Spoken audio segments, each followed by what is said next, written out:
Good morning everyone, menjumpai Anda kembali dari meja kerja saya di kota Brisbane, Australia. Yohanes 10 ayat 27 mengatakan bahwa domba-dombaku mendengarkan suaraku. Aku mengenal mereka dan mereka mengikuti aku.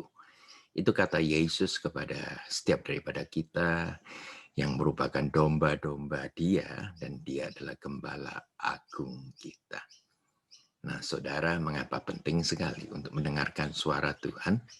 Karena untuk menjagai hati saudara, menjagai pikiran saudara daripada pengecohan yang musuh berikan setiap saat untuk memalingkan kita dari pertandingan yang sebenarnya. Bahkan dia berusaha sepenuh tenaga untuk menyeret kita untuk tidak masuk ataupun tidak berjalan di jalannya Tuhan yang akan membawa kita kepada satu kenyataan di mana apa yang belum pernah kita pikir, belum pernah kita lihat, dan belum pernah kita dengar disediakan bagi setiap orang yang mengasihi Tuhan ya, dengan sungguh-sungguh. Nah, suatu saat hubungan antara Raja Salomo dengan Tuhan merupakan satu role model bagi setiap penyembahan yang benar. Ya, sebagaimana Raja Salomo adalah raja yang paling berhikmat sepanjang masa. Ya, dari berapa ribu tahun yang lalu sampai detik ini pun gelar itu, status itu masih Raja Salomo pegang. Ya, sebab itu tercatat di dalam firman Tuhan.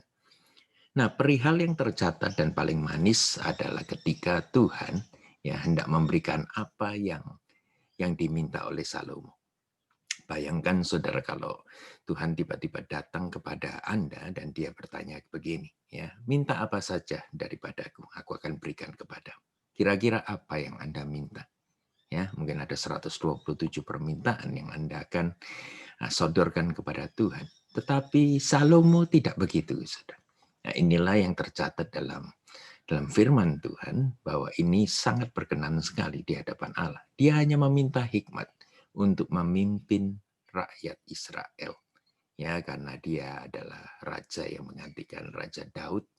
Kita tahu persis Raja Daud yang sangat dekat dengan Tuhan, maka dia tidak bisa membandingkan dirinya dengan ayahnya ini. Dia sangat takut sekali, dia sangat nervous sekali, sehingga pada waktu Tuhan memunculkan diri, ya, mengatakan apa saja yang kamu minta, aku berikan kepadamu. Dia tidak minta kejayaan, dia tidak minta kekayaan, dia tidak minta ketenaran, dia tidak minta keamanan, tetapi ketika dia meminta hikmat, maka Tuhan memberikan hikmat plus bonusnya, yaitu kejayaan, kedamaian, dan juga kekayaan.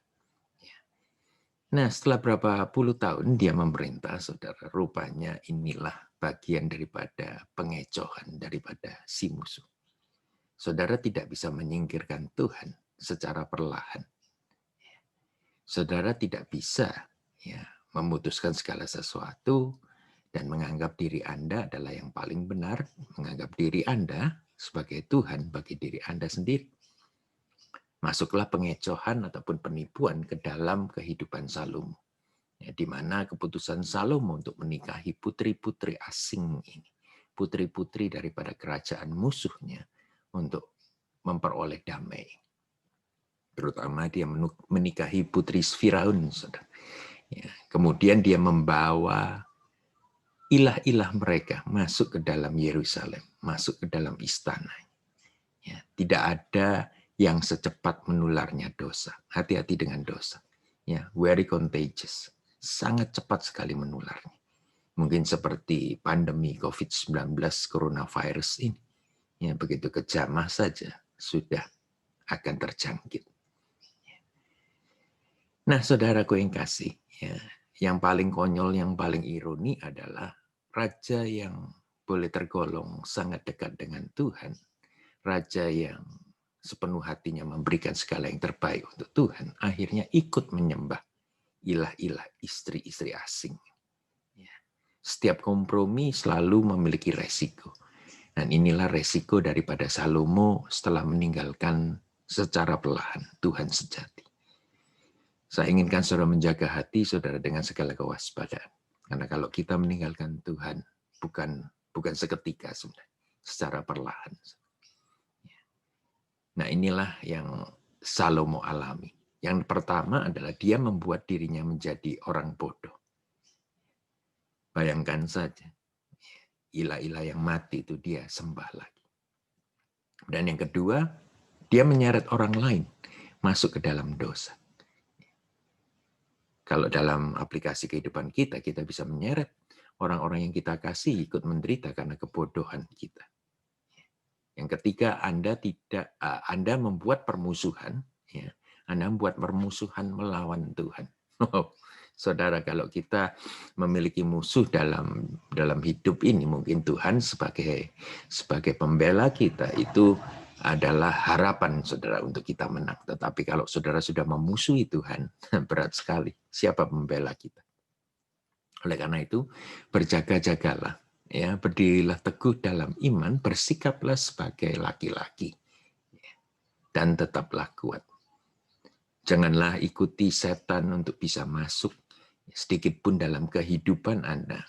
Ya, karena ketika sepintu itu saudara buka, maka hanya satu tujuan daripada Tuhan, tujuan daripada iblis, yaitu dia mencuri, membunuh, dan membinasakan. Ya. Nah, inilah yang saya aplikasikan ketika saya menghadapi beberapa hal yang saya tahu persis ini adalah tipuan iblis, dan saya rasa ini berguna bagi Anda. Nomor satu adalah evaluasi dan sesuaikan prioritas Anda. Kita harus bertanya kepada diri sendiri, apakah Tuhan merupakan sumber dari keamanan dan arti hidup Anda sesungguhnya hari ini. Ya. Jika belum, seek first the kingdom of God and His righteousness. Yang kedua, evaluasi dan sesuaikan pengaruh Anda. Kepada siapa Anda mendengarkan nasihat hidup? Ya, kepada dunia atau kepada teman-teman yang mengasihi saudara dengan menasihati dengan firman Tuhan. Tadi sekali lagi Yohanes 10 mengatakan, domba-dombaku mendengarkan suaraku. Nah, itu berarti bukan saja ya membaca firman Tuhan, dan kadang-kadang kita cuma lewat aja karena kita tidak mengerti, tetapi kita tahu persis isi hati Tuhan kepada setiap daripada kita, termasuk saya juga hari ini. Dan itu akan membawa kita kepada masa depan. Jikalau hidup Anda cuma bersaing dengan kehidupan teman-teman Anda, mau lebih unggul, mau lebih hebat daripada mereka, maka saya rasa bahwa kebingungan akan melingkupi Anda. Tidak ada tempat yang lebih baik daripada berada di tempat di mana Tuhan kehendaki Anda berada hari ini. Yang terakhir, evaluasi dan sesuaikan arahan hidup Anda. Baik sekali untuk duduk dan evaluasi tujuan arahan hidup Anda sesering mungkin. Ya, dengarkanlah nasihat-nasihat dari orang-orang yang mengasihi Anda dengan sungguh-sungguh. Dengarkanlah pendapat orang tua, panutan, mentor Anda, coach Anda, dan pemimpin rohani Anda. Sebab terkadang mereka akan digunakan Tuhan buat berbicara ya kepada Anda sebagai mouthpiece daripada Tuhan. Oleh karena itu, sering kasih, tetaplah indah, tetaplah kuat, tetaplah benar. Ya, ketahuilah bahwa Anda merupakan biji mata Allah yang sangat berharga itu. Jikalau artikel ini, video ini memberkati Anda, baiklah Anda share, baiklah Anda like, dan baiklah Anda subscribe dalam YouTube channel saya. Tuhan memberkati.